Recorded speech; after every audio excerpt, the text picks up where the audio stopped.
महाराष्ट्र की राजनीति में इस समय सत्ता के लिए बड़ा संघर्ष चल रहा है। मुख्यमंत्री एकनाथ शिंदे के विद्रोह के बाद महाविकास आघाड़ी सरकार गिर गई।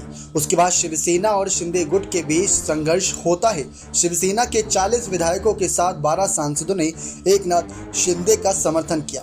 उसके बाद एकनाथ शिंदे और देवेंद्र फडणवीस की सरकार सत्ता में आई। कहा जाता है कि देवेंद्र फडणवीस ने सत्ता की स्थापना में एक प्रमुख भूमिका निभाई थी। तो वहीं इन सब से हटकर कांग्रेस को लेकर भी एक बड़ा बवाल मचा।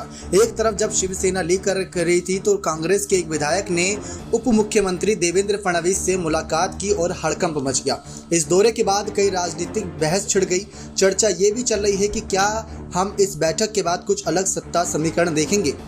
मुंबई के पूर्व संरक्षक मंत्री कांग्रेस विधायक असलम शेख ने रविवार को उप मुख्यमंत्री देवेंद्र फडणवीस से मुलाकात की। इस मुलाकात के बाद सियासी गलियारों में हलचल मच गई, लेकिन कांग्रेस ने इसे लेकर सफाई दी है। मुंबई कांग्रेस अध्यक्ष भाई जगताप ने इस दौरे की सही वजह बताई है। असलम शेख सागर बंगले में उप मुख्यमंत्री देवेंद्र फडणवीस से मिलने गए थे, जिसने सबकी बोहें चढ़ा दी। दिलचस्प बात यह है कि इस मौके पर बीजेपी नेता मोहित कंबोज भी मौजूद थे।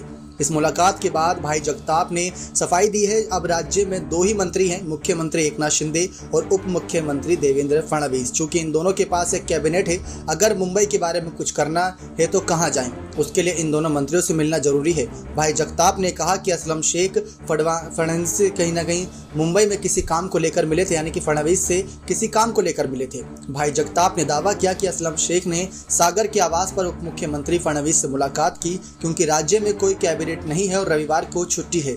असलम शेख के दौरे का वीडियो सामने आने के बाद इस बात की चर्चा शुरू हो गई कि आखिर ये दौरा किस लिए था। बीजेपी नेता किरीट सोमैया ने असलम शेख पर 1000 करोड़ रुपए का घोटाला करने का आरोप लगाया था। सोमैया ने दावा किया था कि उन्होंने 300 करोड़ के मामले में संबंधित एजेंसियों को दस्तावेज दिए थे। उसके बाद शेख ने 2 दिनों के भीतर फडणवीस से मुलाकात की। इस बात को लेकर तमाम खबरें यहाँ पर सामने आई, लेकिन देखना यही दिलचस्प होगा कि पहले शिवसेना के बाद यहाँ पर हमने देखा था कि एनसीपी से भी कई सारी खबरें करके निकलकर सामने आई थी। साथ ही साथ आपको बता दें कि इस बगावत के बाद यहाँ पर पूरे महाराष्ट्र ने देखा किस तरीके से सत्ता परिवर्तन हुए, लेकिन एनसीपी, कांग्रेस और शिवसेना का जो एक गठबंधन है वो अभी भी जारी है। महाविकास आघाड़ी सत्ता से सरकार गिरने के बावजूद भी अभी तक गठबंधन पर कोई आंच नहीं आई है और ये शरद पवार जाहिर करते नजर आए हैं गठबंधन पर आंच आने भी नहीं देंगे। लेकिन इस मुलाकात के कई राजनीतिक मायने निकाले गए थे। नेक्स्ट 9 न्यूज रूम की रिपोर्ट।